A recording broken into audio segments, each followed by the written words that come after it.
Australia and what Australia is doing vis-a-vis the rest of the world, I think it's really interesting and important to look at three countries in brief. The US, China, and Germany. So the US, although one might not see it at first glance, is moving forward by regulating greenhouse gas emissions. The administration has put in place a series of regulations on cars and trucks and power plants. Not enough by any stretch to close the emissions gap, but important to see that there is action happening in the US besides the California cap and trade system. China, I think, is important because it has put in place a series of policies and is now experimenting with cap and trade as well.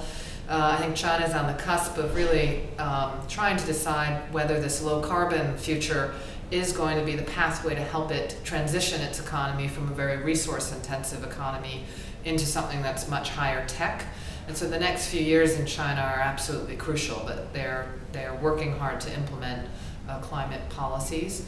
And Germany, in its decision to phase out one risky form of energy, nuclear, and stay on a low carbon pathway, is having to try to implement a whole range of additional policies around efficiency and building on its track record, really, and the job creation that's come from renewables and energy efficiency. I think the question for Australia now moving forward is how it wants to play internationally. I think up to this point in time, Australia has played a more wait and see, allying itself with countries like the United States and Canada.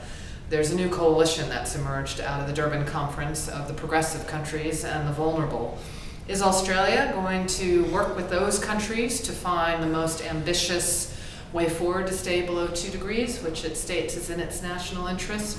Or is it going to stay working with the countries that are more recalcitrant or slowing things down? My hope would be that Australia would follow and be part of this progressive alliance. And I think a first step would be to put a target in the second commitment period of the Kyoto Protocol, which would help build confidence that Australia really wants to be part of that future. Thanks.